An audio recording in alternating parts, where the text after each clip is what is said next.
Learn how to detail a mechanical wristwatch from blah to bling. I just bought this gold-filled Bulova 23-jewel self-winding wristwatch from 1956. While I plan on performing a full service to the movement in the future, this watch is running great and I'd like to wear it now. But truth be told, for pride and health reasons, I won't wear it until it's clean. But why stop with clean? In this video, you'll see how to disassemble the watch, detail it to get every trace of grime, and make the parts look almost new.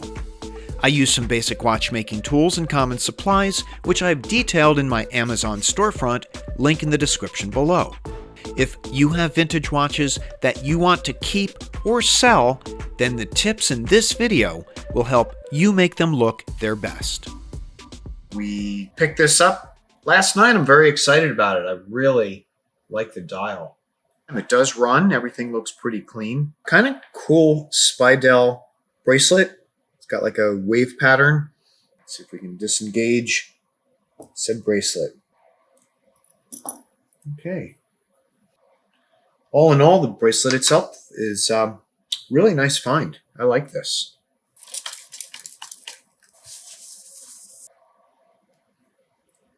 And the watch sets very nicely. There's very little resistance. Does it wind? It certainly sounds like it's winding. I could hear that automatic winder. So that's going. All right, very good. I'm just going to wipe it down with some isopropyl alcohol. I have Windex in this bottle, even though it says Lysol. It's Windex. I just repurposed the bottle.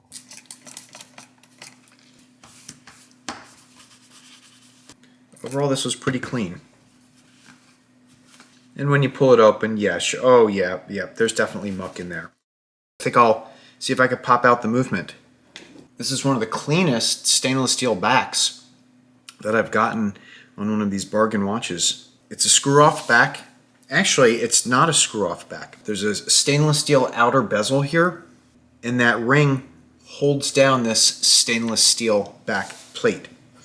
And then there's a little key. If you can see right there, there's a cutout in the case, and the back has a key that goes in the case, and then this little bezel screws down on top of it. So let me see. I don't know how tight this is, if we could just push this out. No, I'm probably going to have to go get the watch back remover tool. Watch backs are generally screw-on or snap-on. If you see lug cutouts, that's a clue that your watch back screws off. Some watches, like the Bulova Commodore I rebuilt, have a fixed back and two-part stem that requires you to lift the movement out of the front of the watch. It's good to know what you're dealing with ahead of time. Definitely there's some mucky muck.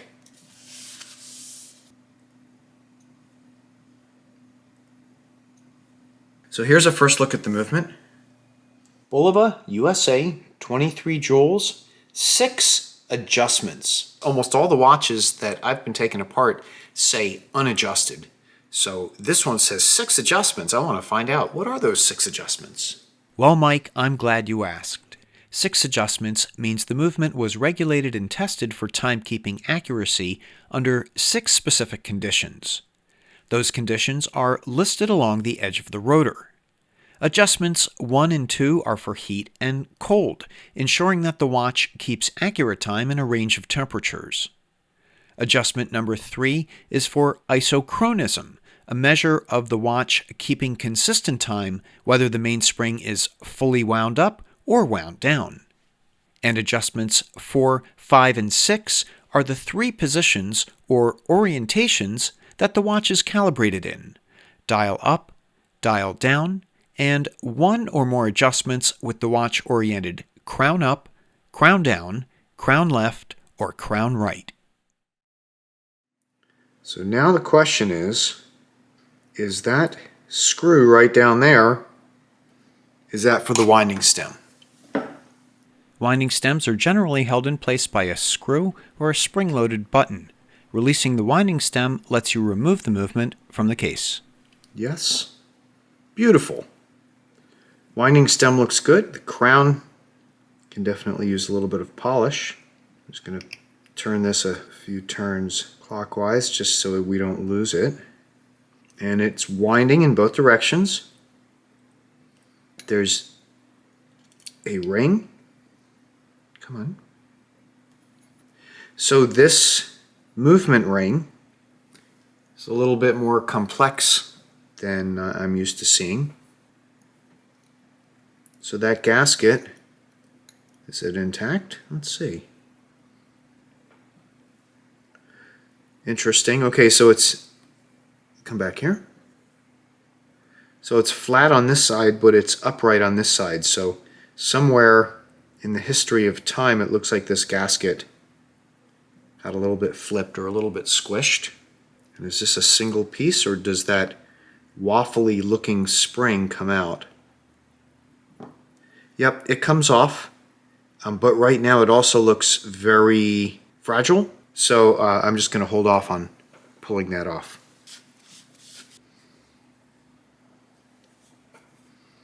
So with that, we should be able to lift the case off the movement. There's a little bit of what looks like dirt on the dial, and let's see. Oh, beautiful! It blew right off.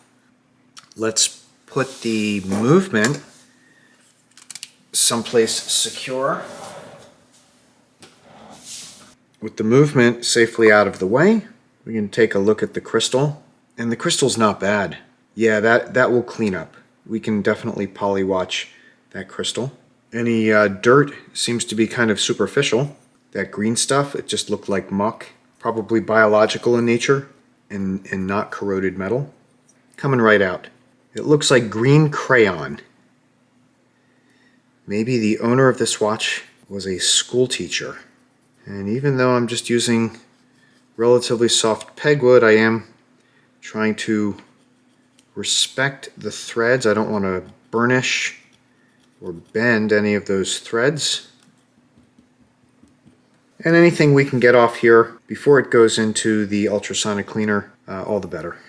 Can I use one of these spring bars to clean out the crown tube? Yeah, look at that. It's pushing out a little dirt poopy. Any marks in here? Let's see. Bulova, 10 karat rolled gold plated bezel, New York. I see a 1968 service mark. This is the, there's a little notch right there. That aligns with the top of the case. Let's see, does this little ring come off? That's all we needed. We needed to get a fingernail in there and just lightly pull it away. Now I will say that it doesn't feel that sturdy. It just feels like it could bend very easily. So I don't want to be overzealous. And of course, now that that little bezel, I guess you'd call it a bezel, is off, we could work our way around the case back, clean it up. We'll get back to that bezel, little retaining ring. So we'll just agitate that, give it a little rub, move on to the next one. And there's stuff coming out. All right, good.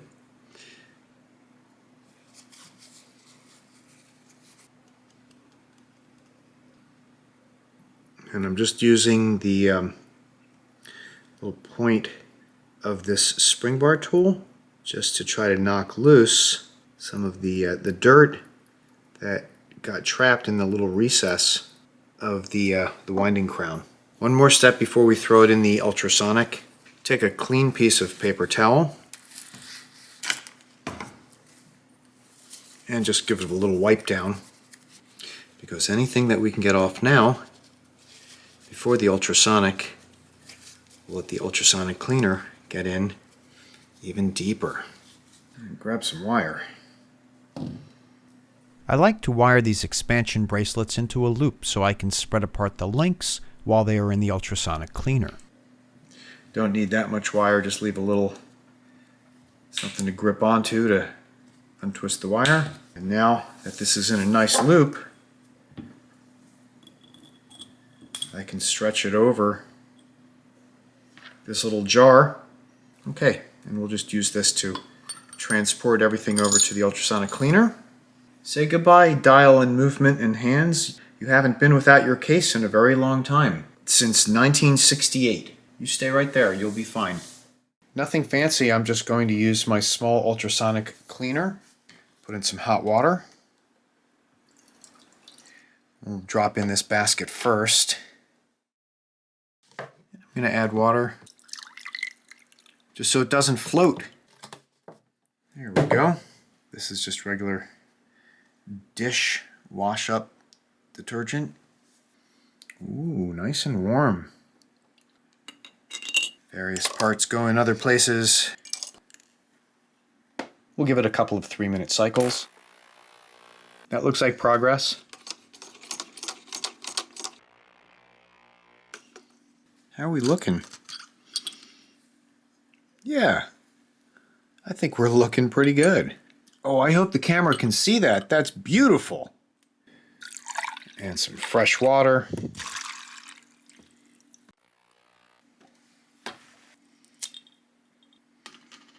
We're going to take this to the sink and give it a rinse.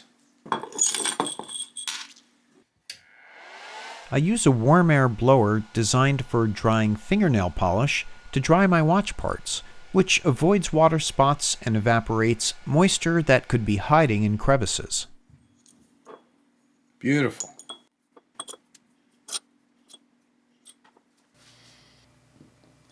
That is remarkable just how well that came out. How'd we do? That's pretty nice. I'm going to go get a microfiber and we're going to get some PolyWatch for the crystal and we'll get some metal polish for the gold and for the stainless steel. You can use semichrome. This is a great polishing paste for all different types of metals. So it's safe on gold and it's safe on stainless steel. Here's a tip. As much as I love my semichrome, it can take plating off of jewelry that is not the highest quality of jewelry. So it's important to test it in an inconspicuous place first. Tops stainless spring, stainless back. That doesn't mean this is gold plated or gold filled. I'm just going to take a little bit of semichrome and let's just give it a rub over here in an inconspicuous place. And just like that, it's not gold anymore. That turned it completely silver. So that's the gold. I hit it with a little bit of semichrome polish, took it right down to the steel. So, word of caution, test first in an inconspicuous place. I really like the control of hand polishing. Don't skimp on the clean cloths. I polish with all-cotton t-shirt fabric. I recently tried polishing 10-karat rolled gold with an electric hobby buffer, and the results were impressive. And look at that. Look at the oxidation coming right off there. Whether you polish by hand or use a Dremel or shop buffer, take your time and try to work on a single surface at a time. Let's go ahead and let's wipe it down.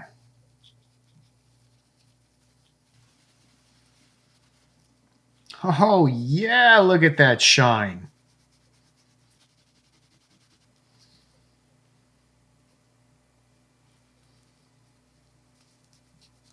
Let's polish this crown.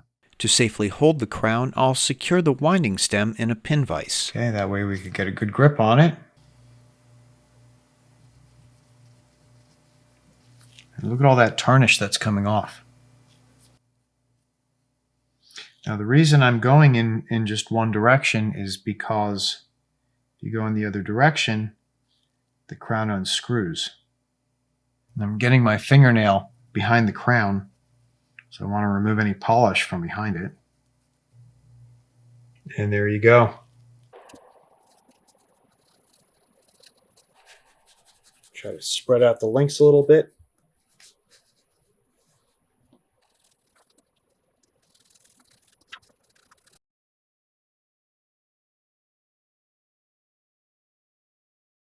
I wasn't happy with how loose the crown was on the winding stem. So I'm going to attach it with this, some blue LocTite thread locker.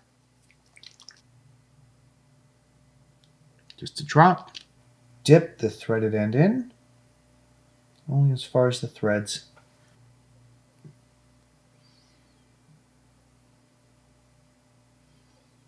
There we go. Just screw it in firmly. And I'm just going to take a little piece of cloth there and just sop up any excess. I'm going to put that aside to dry. Okay, while that LocTite is setting up on the crown and the winding stem, let's see if we can make this crystal any more see-through. See if we can clean up the crystal. You can use PolyWatch. I love PolyWatch. Just squeeze some out. That's a good starter dab. Get a clean part of a cloth and get a grip on what you're doing and just start rubbing. And if it feels like it's absorbed into the cloth or it's evaporated, just put on some more PolyWatch. Alternate circular rubs with straight rubs. And when it starts to evaporate, I switch to a clean part of the cloth and I rub it down and I check my work. This stuff is like magic. If your acrylic crystal has clouded or has deeper scratches, you may want to sand it before the PolyWatch. I'll put a link to my video showing you how. Look at that. That is just so nice.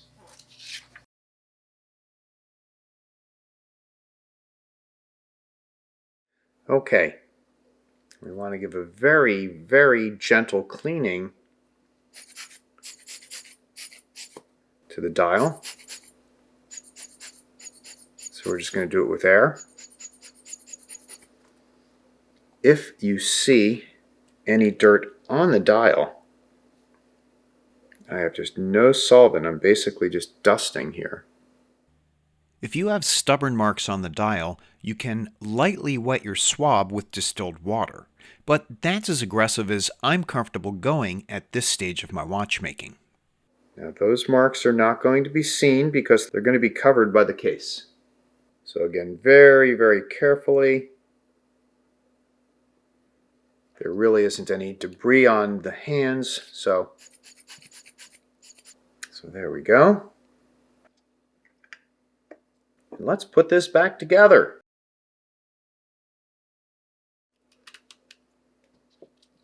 I'm probably going to keep on doing work on this watch, so I will replace the gasket with a fresh gasket at a later date. But for right now, I just want to seat this gasket the best I can. Okay, we want to make sure that the inside of the case is very clean. I'm going to use my little Rodico on a stick tool just to spot check and make sure that any of the little spots I see are not dust stuck to the inside. Then, just as a precaution, I'm going to take a clean microfiber and I really want to make sure that the inside is clean. If there's any oils from the Rodico, make sure that's been removed. The movement first goes back into the case. We want to gently let it down, aligning it the best we can.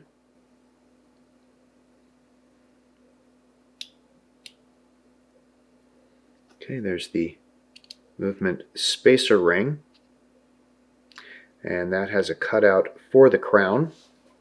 Let's just make sure that's evenly seated. I know I tightened down that crown screw. Let me take a couple of turns out of it.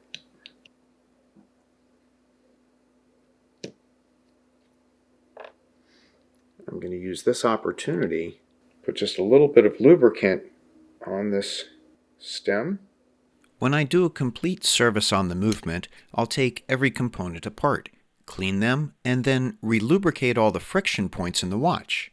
Depending on the amount of friction and speed that the parts move, I'll use a variety of oil and grease weights from light to heavy. This winding stem gets my heaviest grease, Mobius 9501.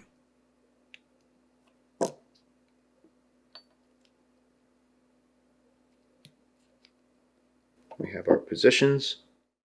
With the winding stem in place, we can now inspect the dial from the front before closing up the watch. Make sure everything is copacetic on this side. Okay, we're looking pretty good.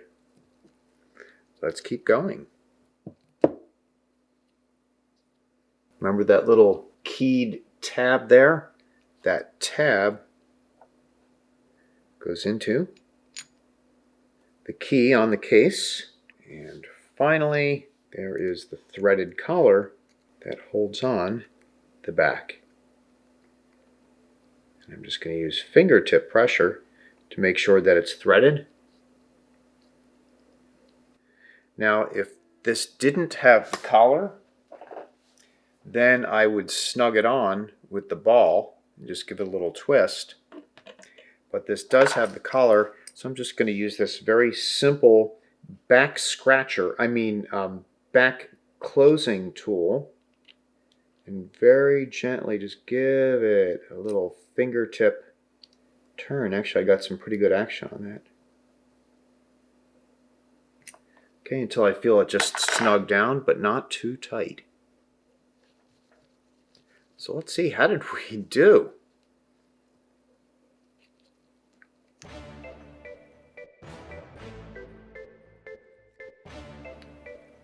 Make sure that the crown is good. Oh, and it sounds like it's winding. Let's make sure it's setting. Yeah, I gotta tell you, man, we're lucky. This watch is just buttery smooth. Give it a little spin. Can we hear it?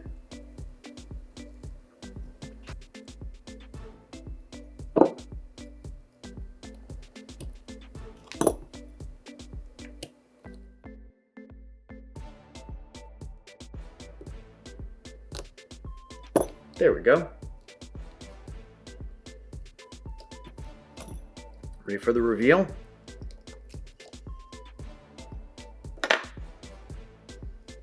Ta-da!